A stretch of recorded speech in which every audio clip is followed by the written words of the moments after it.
자, 오늘은 부활 신앙으로 사는 성도의 삶이라는 제목으로 하나님 말씀 전가하겠습니다.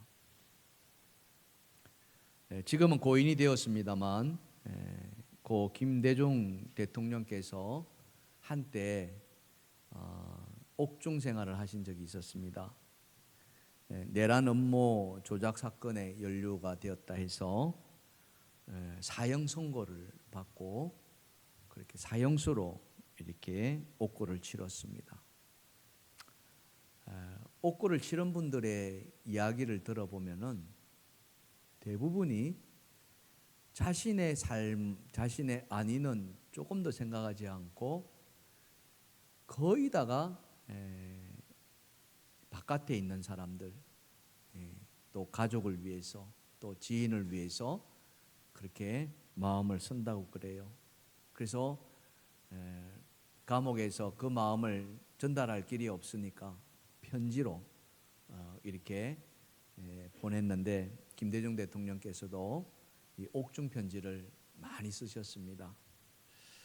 지금 제가 여러분한테 그 편지 하나를 소개해 주려고 그러는데요. 이 1978년도에 쓴 편지로 그때 이 옥중 생활이 얼마나 열악했느냐 하면은 연필도 제공이 제대로 안 됐다고 그래요. 그래서 연필이 없어가지고 이 못 있지 않습니까? 이 철필로 이 종이를 눌려서 이렇게 편지를 썼다고, 철필 옥중 편지다 이렇게 알려졌습니다. 사진 잠깐 한번 보여주시면은, 저게 김대중 선생님, 김대중 그 기념관에 보관되어 있는 편지 중에 하나입니다. 철필로 눌러서서 한자 그렇게 참 그 눌렸을 때 그 마음이 어땠을까, 참 여러 생각들이 교차하는 것 같습니다. 그 내용을 잠깐 여러분에게 소개해드리면은 이렇게 그 편지 중에 하나가 이렇습니다. 요사이 당신의 건강 때문에 걱정이 이만저만이 아니오. 내일보다 몇 배나 걱정을 하고 있어. 무엇보다 기력을 돋구어야 할 것이요. 저번에 말한 대로 보약을 좀 먹도록 하시오. 자기만을 위해서가 아니라 다른 가족을 생각해서라도 건강 회복에 특별히 유의해야 하오. 현재 나를 돕는 최대의 길도 당신이 건강하는 것이니 내 걱정을 생각해서라도 소홀히 생각 말고 거듭 당부하오. 그리고 이빨 치료도 내주 중에 꼭 치료하시오. 짧게 여러분에게 소개를 해드렸습니다만 이 내용을 보면은 당시 이희호 여사에게 보낸 편지인데 하나같이 다 자기의 이야기는 하지 않고 아내의 건강을 염려하고 또 생각하고 바라는 마음을 담아내고 있습니다. 사형이 언제 집행될지 사실은 아무도 알지 못합니다. 당장 내일이라도 국가에서 사형 집행 명령이 떨어지면은 그냥 형장의 이슬로 사라질 수밖에 없는 그런 운명에 있는 대통령께서 이렇게 가족을 위해서 마음을 쓴 편지를 쓴 것이죠. 오늘 우리가 읽은 본문의 빌립보서도 비슷한 상황에서 쓴 편지입니다. 사도 바울도 로마의 감옥에 갇혀서 언제 죽음이 자기에게 찾아올지 모르는 그런 때에 이 바울이 자기를 돌아보지 않고 오로지 밖에 있는 교회, 여러 교회에게 편지를 썼잖아요. 에베소서에도 그렇고 또 데살로니가에서도 그렇고 또 여기 빌립보서도 그렇고 그 교회, 물론 바울이 개척했던 교회입니다. 근데 그 교회를 향해서 바울이 자기의 마음을 쏟아내고 있는 거예요. 우리 흔히 자기 앞가림도 하기 힘드는데 이걸 한자로 뭐라 그럽니까? 사자성어로 내 코가 석자인데 이렇게 나오잖아요. 사실 누구 돌아볼 겨를이 없잖아요. 그렇지 않습니까? 사형수가 무슨 남을 이렇게 돌아볼 수 있겠습니까? 그렇지만 바울의 마음속은 오로지 바깥에 있는 교회, 그 교회가 잘 되어가고 그 교회에 있는 성도들이 바른 신앙의 생활을 하기를 바라는 마음으로 이 편지를 썼고 있다는 거죠. 그 내용의 일부를 오늘 저와 여러분이 함께 읽었던 겁니다. 오늘 이 빌립보서를 하게 되면은 우리가 지난 사순절 기간 동안에 49절 암송을 했던 모든 성경의 본문들을 다 이 설교 시간에 여러분하고 함께 은혜를 나누었습니다. 오늘은 이제 그 마지막 시간이 될 것 같습니다. 옥고를 치르고 있는 바울이 이 빌립보 교회를 향해서 어떤 마음을 쏟아내고 있는가? 특별히 지난주에 우리가 부활절을 보냈지 않습니까? 부활절 기념하는 것도 굉장히 중요하지만 사실 오늘 우리에게 정말 중요한 것은 부활절 기념 이후에 부활의 신앙을 살아가는 것이 훨씬 더 중요하죠. 부활 신앙으로 살지 못하는 삶이라면은 그 삶은 온전할 수가 없을 것이고 오늘 바울의 말하는 편지의 그 기대도 조금도 부응하지 못하는 삶이 될 것입니다. 그래서 지금 우리에게 필요한 것은 바로 부활절 기념도 중요하겠지만 부활의 신앙으로 살아내는 성도의 삶이 훨씬 더 중요하다. 저는 그렇게 생각이 들고 오늘 그 은혜를 이 바울의 편지 속에서 찾아볼까 싶습니다. 자, 그렇다면 바울이 말하고자 하는 이 부활 신앙, 이 부활 신앙으로 사는 성도의 삶은 어떻게 해야 되는가? 첫 번째 다 같이 읽겠습니다. 시작. 부활 신앙은 주 안에서 항상 기뻐합니다. 아멘.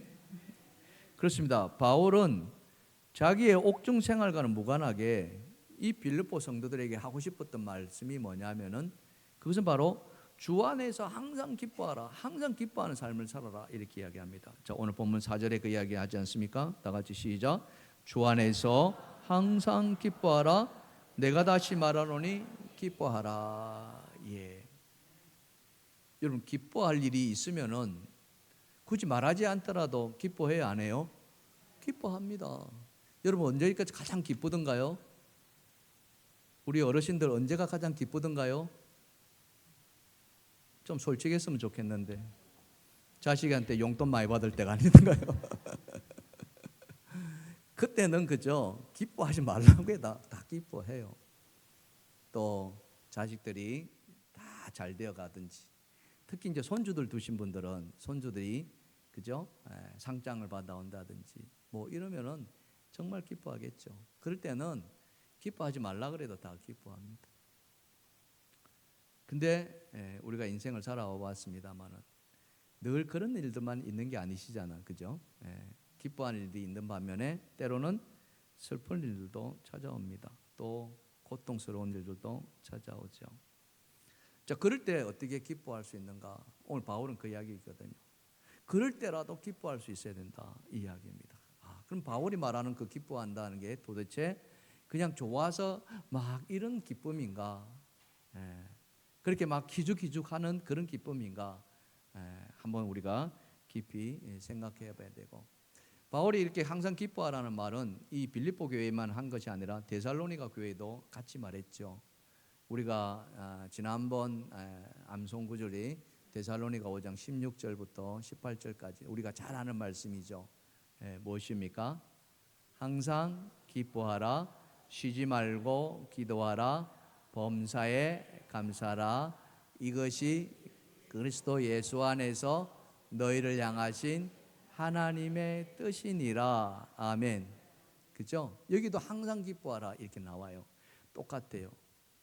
데살로니가 교회를 향해서 기뻐하라는 말이나 빌립보 교회에게 기뻐하는 말이나 똑같은 말을 쓰고 있어요.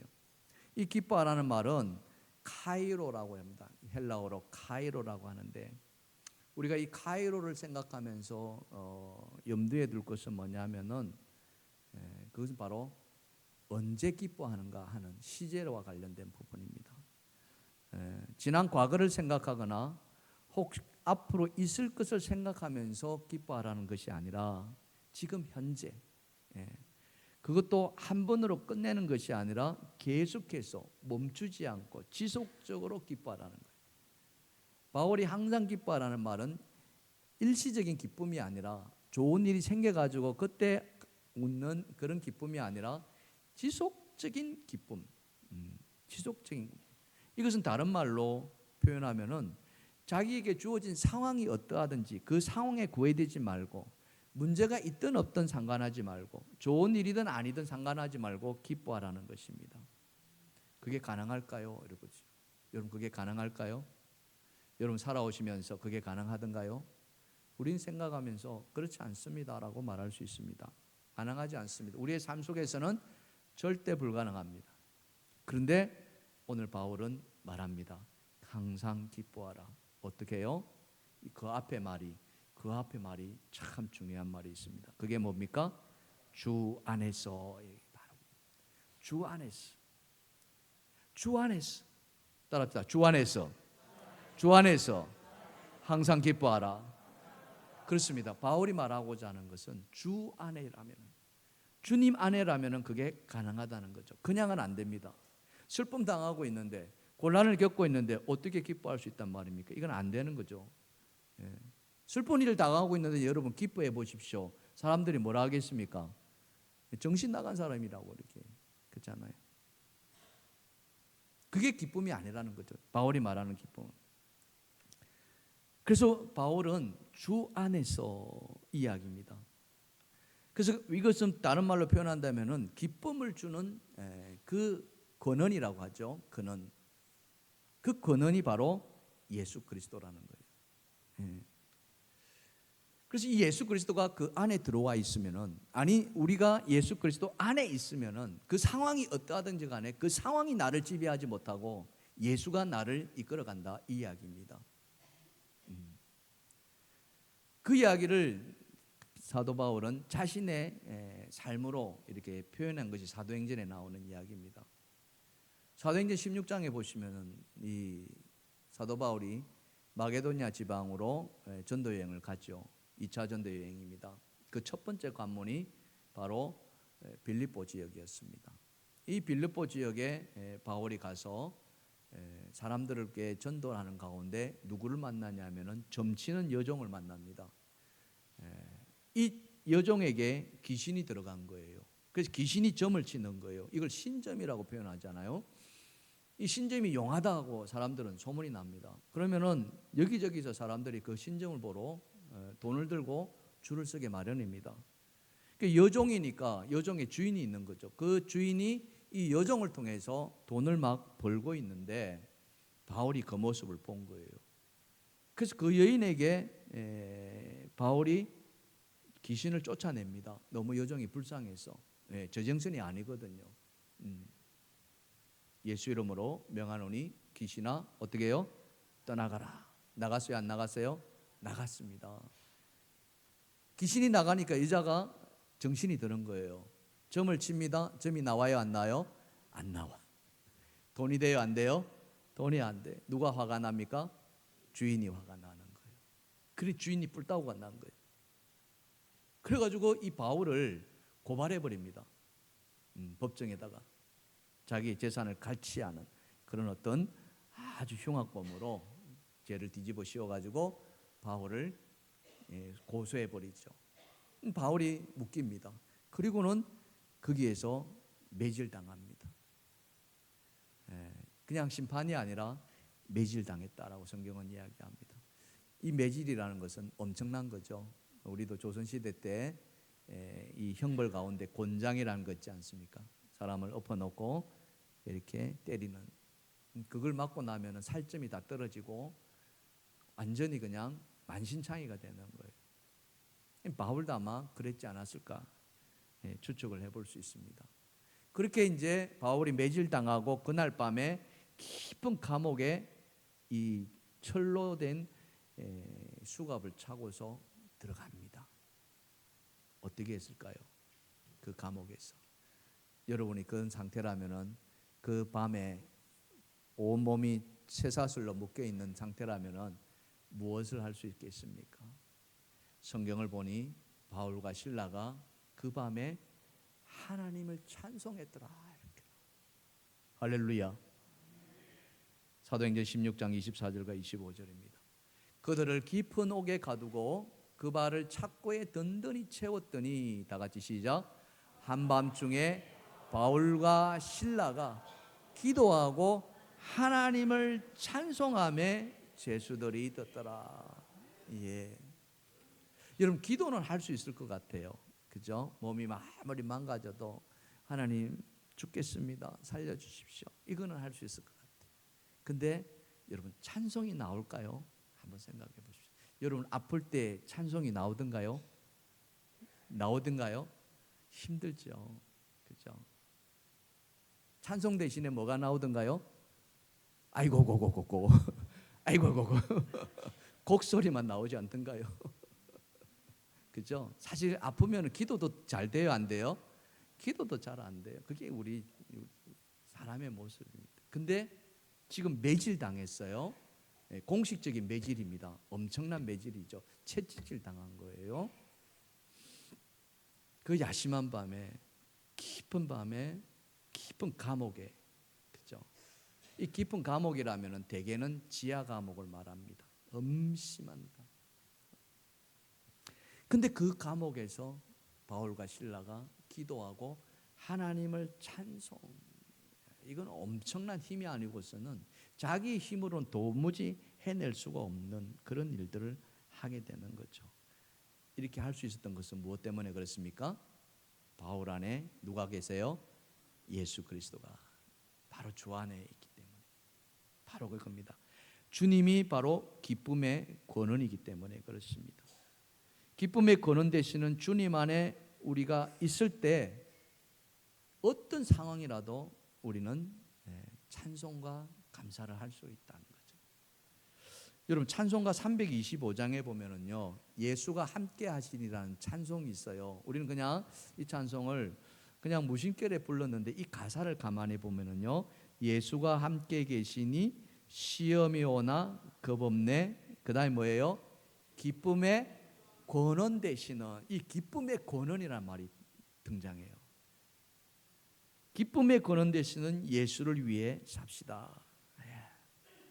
저는 이 말씀을 준비하면서 이 가사가 탁 마음에 꽂히는 거예요.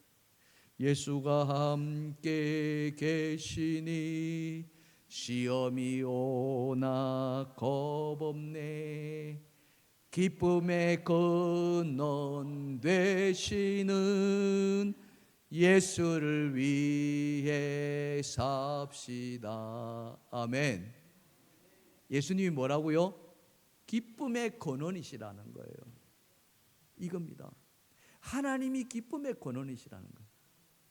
그래서 하나님이 희락의 하나님이시라고 이야기하고, 희락의 성령을 우리에게 보내주셔서 우리에게 성령의 열매를 맺게 하셨는데, 그 성령의 열매 9가지가 뭡니까? 사랑과 희락과 화평. 이 희락이 나온다는 거 아니에요? 성령의 열매.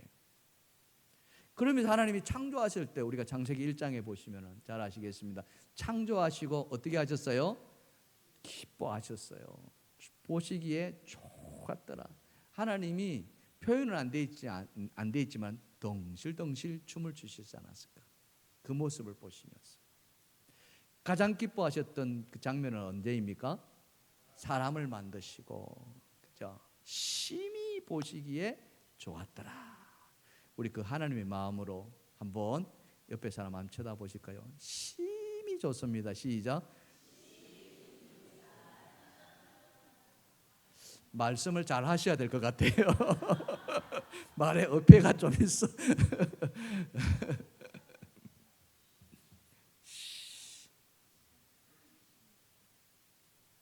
여러분, 좋은 일이 있을 때, 특히 자녀들한테 좋은 일이 생기잖아요.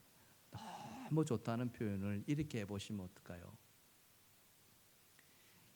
나도 이렇게 기쁜데 너는 얼마나 기쁘냐.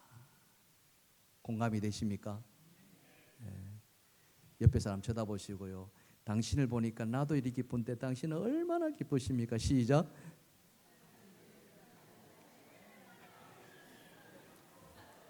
이게 또 말이 길어지면 헷갈려. 짧게 해야 되는데. 바로 그예요. 하나님이 기쁨의 근원이시라는 거예요.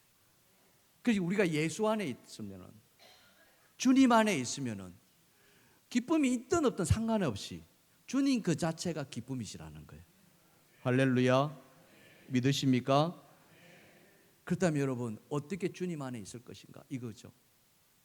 주 안에서 항상 기뻐하는데 어떻게 주 안에 있을 것인가, 이게 이제 우리에게 관건 아니겠습니까? 여러분, 주 안에 있다는 것은 딴 것이 아니라, 지금 주님이 여기 와 계시나요? 그렇지 않습니다. 주님이 이미 2000년 전에 삶이시고, 그리고 지금 부활하셔서 하나님 보좌 우편에 앉아 계신다고 성경은 우리에게 이야기해 주죠. 그 어떤 주님의 존재는 우리 눈으로 확인할 수가 없습니다. 그렇지만 우리는 알고 있습니다. 그렇죠? 주님이 와 계신다는 사실. 그래서 우리는 이 주님 안에 있다는 것은 바로 딴 것이 아니라 주님과 연결되어 있다는 거예요. 관계적인 문제입니다. 이 헬라어로 엔퀴리오라는 말인데요, 이 엔이라는 말이 어떤 장소 안에 있다는 개념이 아니라 주님과 연결되어 있다. 제가 가끔 이 전기불 이 비유를 듭니다만, 이 전기가 들어오기 위해서는 바깥에서 전기가 연결되어 있어야 되겠죠. 그리고 이 불이 들어오기 위해서는 반드시 뭘 켜야 된다? 스위치를 켜야 된다. 이렇게 말씀드려요. 주님과 연결되어 있다는 것은 바로 주님과 스위치를 켜고 있다. 그게 주 안에 있어요. 그래서 주님과 함께 관계를 맺고 있는, 주님과 나와 상관이 없는 사람이 아니라 주님과 관계 있는, 이걸 이제 가장 잘 표현한 것이 요한복음 15장의 포도나무와 가지 이야기입니다. 그때 주님께서 뭐라고 하셨냐면은, 자, 요한복음 15장 5절입니다. 읽어봅시다. 시작. 나는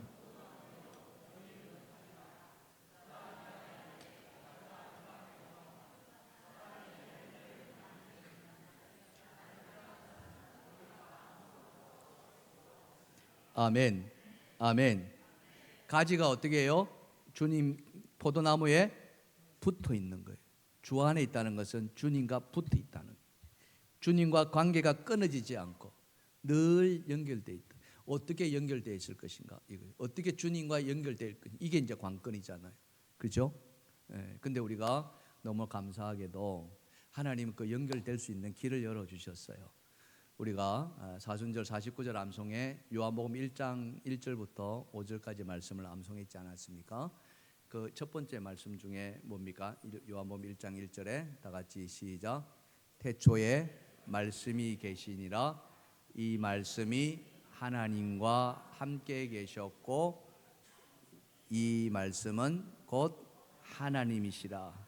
그가 태초에 하나님과 함께 계셨고 만물이 그로 말미암아 지은 바 되었으되 지은 것이 하나도 그가 없이 된 것이 없느니라. 그 안에 생명이 있으니 이 생명은 사람들의 빛이라. 빛이 어둠의 빛이되 어둠이 깨닫지 못하더라. 자, 이 말씀 속에서 만물이 그로 말미암아 지은 바 되었다는 이 그는 누구입니까? 바로 예수 그리스도. 그가 말씀이시고 그가 하나님이시고, 그래서 우리는 이 요한복음의 말씀을 통해서 하나님과 예수 그리스도 그리고 말씀이 하나라는 것을 우리는 알 수 있습니다. 하나님과 예수 그리스도는 지금 우리 곁에 안 보이는 존재로 있지만, 그러나 말씀은 언제나 우리와 함께 있다는 사실. 그래서 주 안에 있다는 것은 결국에는 뭡니까? 오늘 우리가 이 말씀과 함께 있다는 사실. 그래서 이 말씀이 오늘 우리 안에 들어와 있고, 그리고 이 들어와 있는 말씀이 어떤 상황을 만났을 때 그 말씀이 팍팍팍 생각나면 된다는 거예요. 생각이 떠올라지고. 누가 떠오르게 합니까? 보혜사 성령께서. 그렇죠? 보혜사 성령께서 예수님께서 가르쳤던 모든 말씀을 생각나게 하시고 가르치게 하신다고 하셨어요. 근데 그 말씀이 우리 안에 들어와 있기 때문에 우리는 그 말씀을 함께 살아낼 수가 있다는 것이죠. 그래서 예수님 안에 거한다는 것은 다른 말이 아니라, 주 안에 거한다는 것은 다른 것이 아니라 말씀과 더불어 살아간다는 거죠. 그래서 그 말씀이 우리의 삶의 인도자가, 길잡이가 된다고 시편 119편 105절에 말씀하고 있잖아요. 다 같이 읽겠습니다. 시작. 주의 말씀은 내 발의 등이요 내 길의 빛이니이다. 아멘. 네. 말씀이 떠나지 않는 사람들은 늘 내 발의 등불, 그 발에 빛을 비춰주는 그런 삶을 살아내게 됩니다. 그래서 내가 어디로 가든지 무엇을 하든지 말씀이 항상 나를 이끌어 갈 것이고, 그 말씀에 내가 영향을 받고 있고, 그 말씀 때문에 오늘 나는 기뻐할 수 있다는 것이죠. 그래서 주 안에 있으면 주님은 늘 말씀하시기를 너희가 구하는 것이 있느냐? 그러면은 내 말이 너희 안에 거하면 무엇이든지 구해봐라, 이렇게 이야기하는 거예요. 요한복음 15장 7절입니다. 내가 시작. 너희가 내 안에 거하고 내 말이 너희 안에 거하면 무엇이든지 원하는 대로 구하라. 그리하면은 이루리라. 아멘. 아멘. 바로 이것입니다. 부활의 신앙을 살아간다는 것은 딴 것이 아닙니다. 부활의 신앙의 성도의 삶은 바로 말씀과 더불어 살아가는 것이죠. 그것이 주 안에 있는 것이고, 그것이 말씀 안에 있는 것이고, 그럴 때 그 말씀이 항상 우리를 기쁨으로 이끌어간다는 사실. 아멘. 네. 내가 화나는 일이 왜 안 생기겠습니까? 화나는 일이 생겨날 수 있습니다. 그때 이 말씀이 생각나는 거예요. 나로 인해 다른 사람에 인해서 그 사람을 용서할 수 없는 그 상황이 있을 수 있습니다. 그런데 오늘 5절 말씀에 뭐라고 이야기합니까? 너희 관용을 모든 사람에게 알게 하라. 주께서 가까우시니라. 이런 말씀도 있잖아요. 이런 하나님의 말씀들이 우리 안에 들어와 있고, 그 상황마다 이 말씀들이 그 순간에 생각나서 그 상황에 지배되는 것이 아니라, 화나는 것에 지배되는 것이 아니라 하나님 말씀이 나를 다스려 갈 때 우리는 주 안에서라고 표현할 수가 있는 것이죠. 사랑하는 성도 여러분, 부활신앙으로 산다는 것은 바로 이것입니다. 상황과 환경은 우리를 녹록하게 하지 않을 수 있습니다. 그러나 그 상황이, 그 환경이 나를 지배하는 것이 아니라 말씀이신 예수 그리스도가 오늘 우리를 지배할 때 우리는 부활신앙으로 살아가는 성도의 삶을 살 줄 믿습니다. 그럴 때만이 주 안에서 우리는 항상 기뻐하는 삶, 그 삶을 살아내는 것이죠. 오늘 이 자리에 계신 여러분 모두가 그런 부활신앙으로 항상 기뻐하시는 삶을 살기를 주님의 이름으로 축원합니다. 축원합니다. 자, 두 번째 부활신앙은 또 어떤 것일까요? 자, 다 같이 시작. 부활신앙은 염려 대신 기도하게 합니다. 바로 이겁니다. 자, 6절 말씀해 보시면은 아무것도 염려하지 말고 다만 모든 일에 기도와 간구로 너희 구할 것을 감사함으로 아뢰라. 예. 염려가 없는 사람 어디 있겠습니까? 다 염려하죠. 그렇죠? 나이 드신 할머니도 나이 먹은 아들을 염려하더라고요. 이렇게 보니까 100살 먹은 어머니도, 지나가는 이야기입니다만 우리에게 잘 알려진 호호 할머니 아시죠? 니마 그 강을 건너지 마라, 이 다큐에 나왔던 그 할머니가 엊그제 이렇게 소천하셨다는 소식이 이제 들려졌습니다. 근데 그 할머니의 그 영화를 니마 그 강을 보면은 그 할머니도 자식을 염려하는 그런 모습들을 우리에게 보게 되죠. 그래서 우리 인생은 염려에서 벗어날 수가 사실은 없습니다.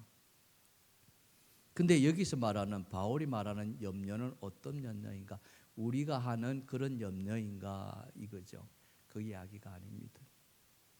바울이 말하는 염려하지 말라는 것은 조금 차원이 다른데, 이것은 뭐냐면은 하나님을 신뢰하지 못함으로 생겨나는 그런 믿음의 부족, 이걸로 인해 가지고 하나님의 관계가 깨진 것을 말하는 거예요.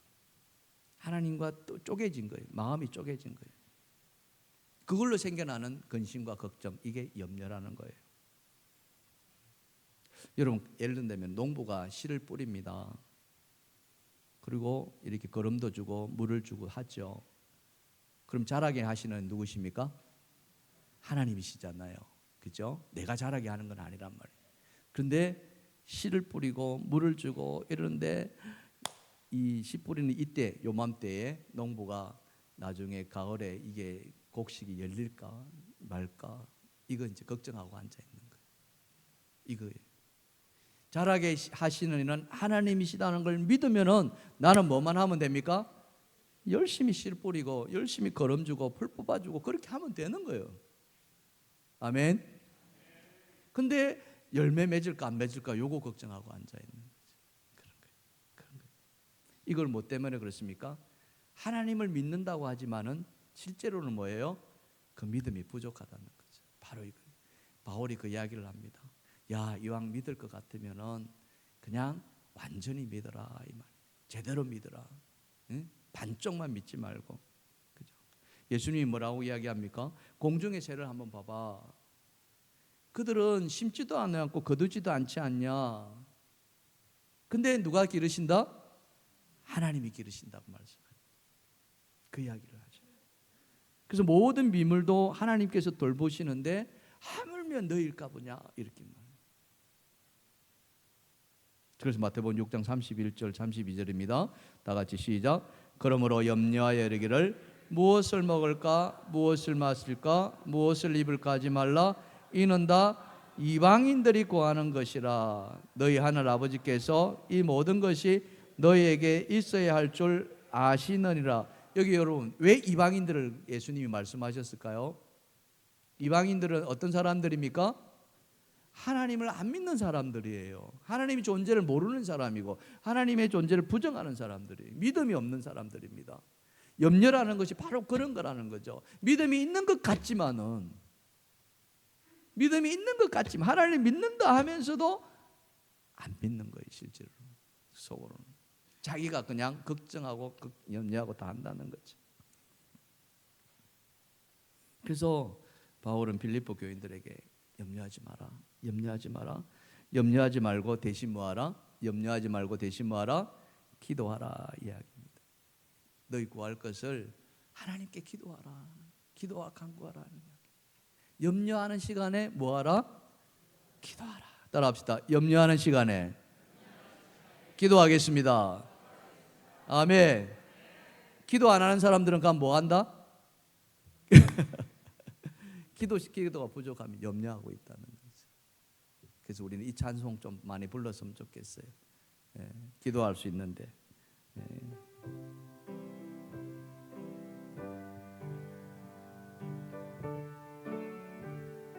다 같이 기도할 수 있는데. 기도할 수 있는데 왜 걱정하십니까?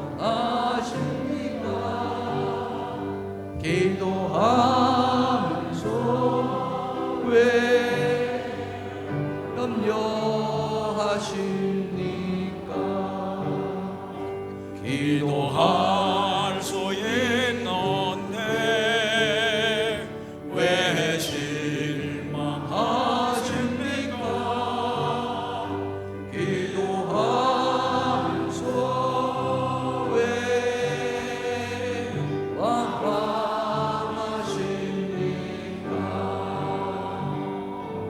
주님 앞에 무릎 꿇고 간구해 보세요.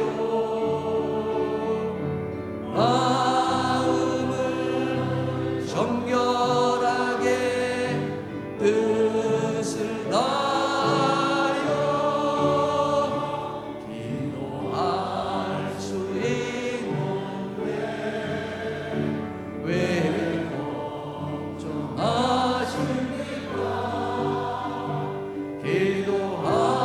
기도하면서 왜 염려하십니까?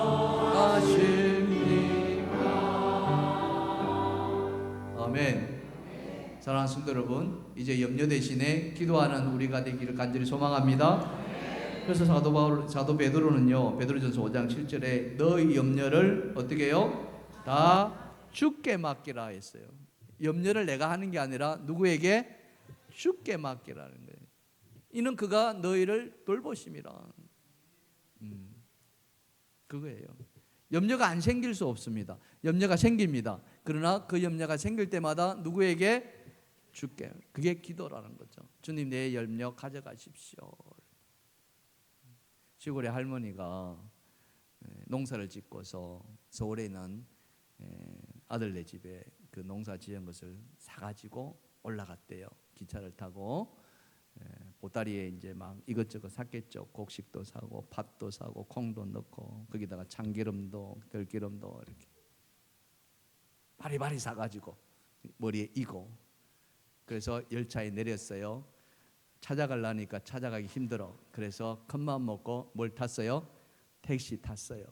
택시 딱 타고 갔어요. 기사 양반한테 이리로 가달라고 붕 갔어요. 가는데 기사 양반이 뒤를 이렇게 보니까, 거울을 보니까 할머니가 이상해. 왜 이상하니까 할머니가 보따리를 머리에 이고 있는 거야, 택시 안에. 그러니까 기사 양반이, 아니 할머니 왜 보따리 이고 계세요? 보따리 내려놓으세요. 옆에 내려놓으면 됩니다. 그러니까 할머니가 뭐라 그래요? 아이고, 내가 탄 것도 미안해 죽겠는데 이 보따리까지는 뺏기면 내가 안 되지. 우스갯소리입니다만, 여러분, 할머니가 보따리 이고 있어야 돼요? 내려놔야 돼요? 내려놔야 돼요. 지금 우리가 그렇게 하고 있다는 거예요. 하나님이 주시는 그 택시를 타고 가야 되는데 그 택시에 탔어요. 탔는데 그 짐은 누가 갖고 있어요? 내가 지고 있는 거예요. 내가 지고. 여기 이제 우리 젊으신 분들, 아이들 학교 가고 이러면 이제 초등학교 1학년 막 들어가면은 가방이 아이보다 크잖아요. 그러면은 이제 아이가 이제 하교할 때 엄마가 마중 나갑니다. 열이면 열 어머니들이 다 그러더만요. 그 아이의 가방을 엄마가 들어요, 안 들어요? 다 들어줘요. 아이고 무겁지. 엄마가 대신 들어줄게. 엄마가 대신 들어줄게. 아빠도 마찬가지. 그러면 아이가 안 된다 그래요? 맡겨요? 다 맡겨요. 우리가 그래야 된다는 거예요. 염려라는 게 우리가 짊어지고 가는 게 아니에요. 염려를 누구에게 맡긴다? 주님께 맡긴. 우리는 대신 뭐 하면 됩니까? 기도하면 된다는 거죠. 아멘입니까? 자, 오늘 이 시간부터 우리 부활신앙으로 살아가는 우리라면은 이제 염려는 누구에게? 주님께. 아멘. 주님이 옆에 있다고 생각해 보시고요. 주님 받으세요. 시작. 주님. 줘야 됩니다. 끌어안고 주님 받으세요 하면 안 돼. 내 염려를 주님 받으세요. 그렇게 되기를 주님의 축원합니다. 예수님이 말씀하시잖아요. 수고하고 무거운 짐진 자들아. 마태복음 11장의 말씀 다 같이 시작. 수고하고 무거운 짐진 자들아 다 내게로 오라. 내가 너희를 쉬게 하리라. 나는 마음이 온유하고 겸손하니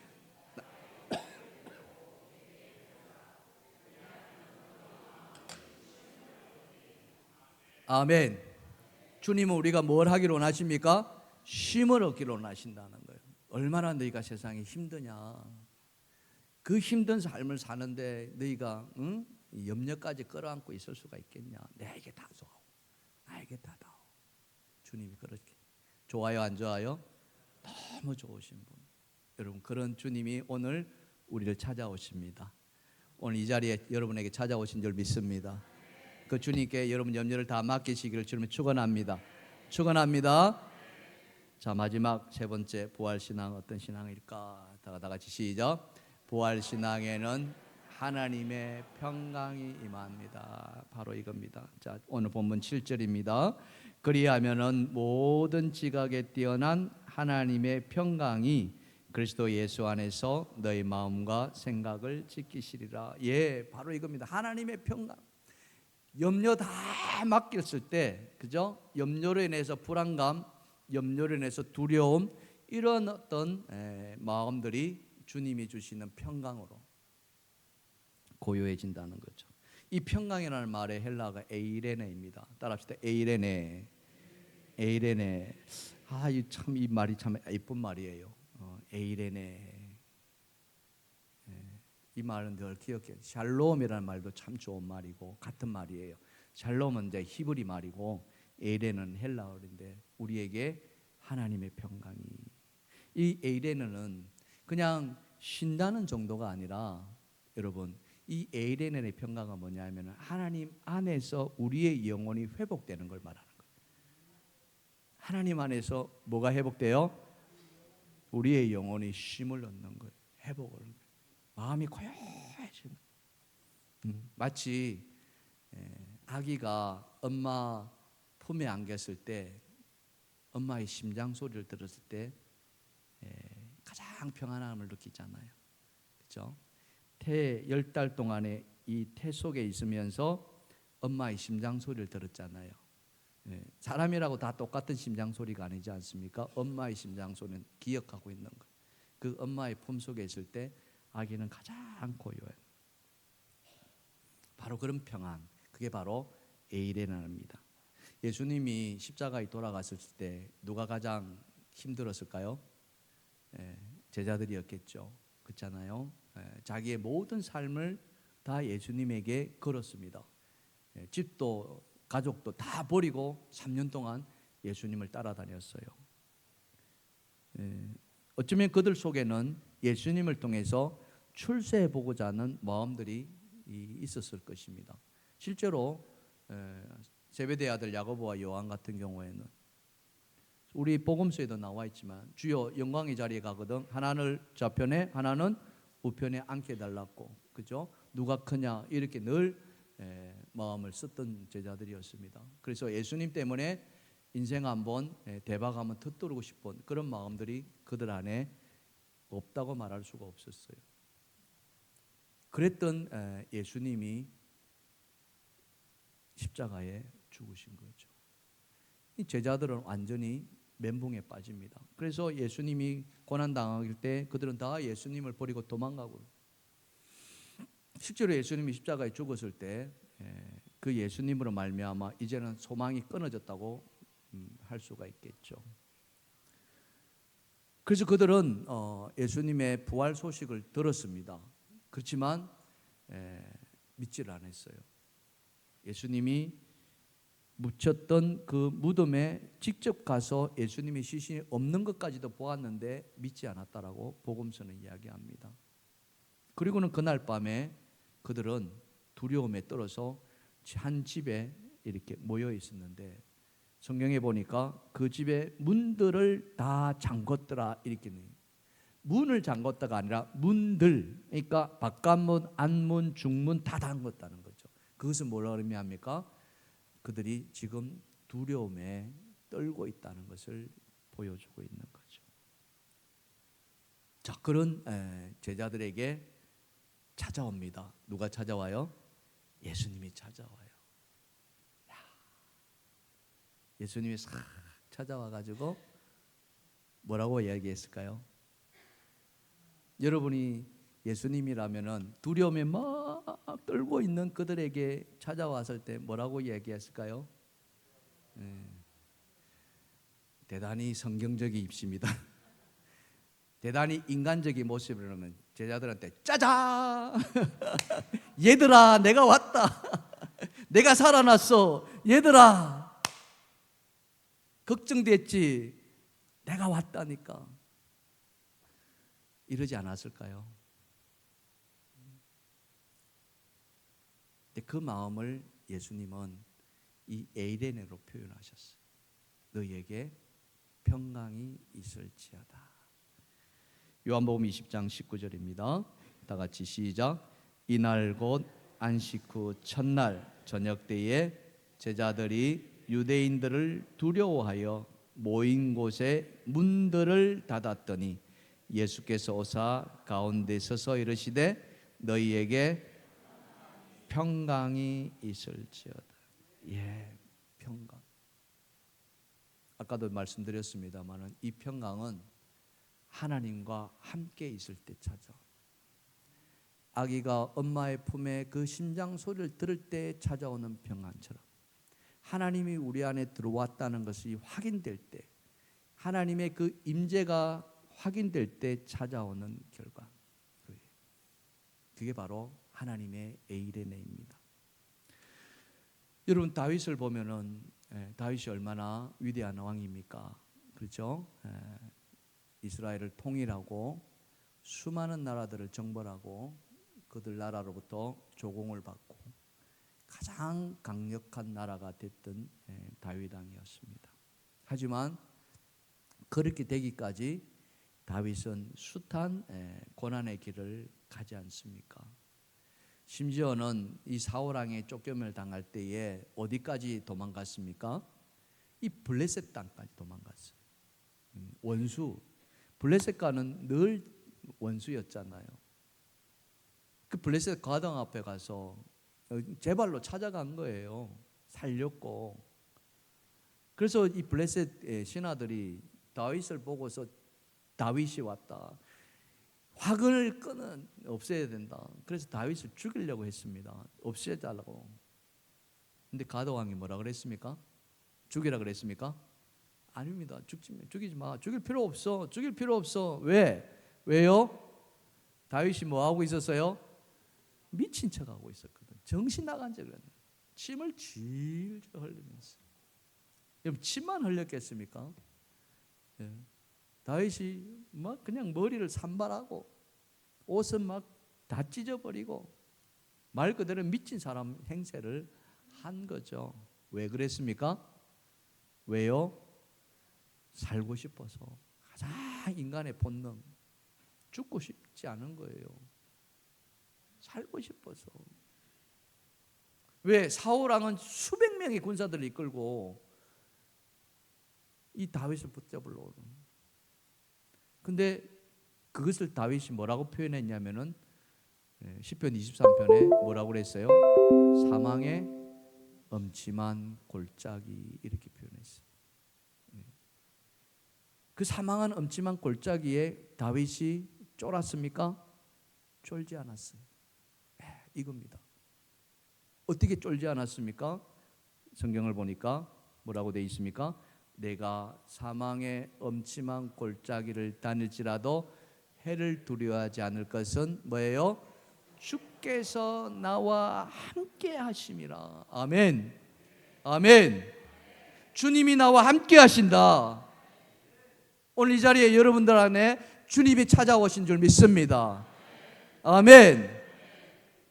바로 그거예요. 주님이 나와 함께 하신다면 내가 어디에 있든지, 어떤 상황에 놓여 있든지, 누구를 만나든지 주님이 나를 건져주실 것이다. 주의 막대기와 지팡이가 나를 안위하시나이다. 내 원수의 목전에서 내게 상을 차려주신다. 아멘. 그 하나님이시라는 거죠. 바로 이것입니다.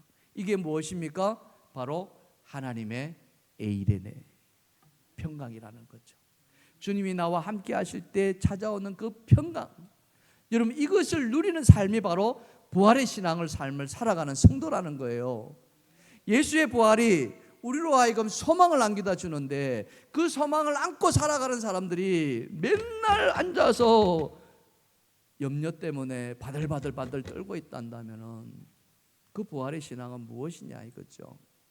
하나님이 그렇게 하려고 아들 예수 그리스도를 십자가에 죽게 했고 사흘 만에 살리셨습니까? 그렇지 않았습니다. 그 엄청난 대가를 치르면서 우리로 하여금 하나님의 자녀를 삼아주신 것은, 그것은 바로 이 땅에서 너희들이 사는 동안에 부활의 신앙으로 이제는 좀 살아라. 염려는 다 떨쳐버리고 하나님이 주시는 평강으로 살아내라. 아멘.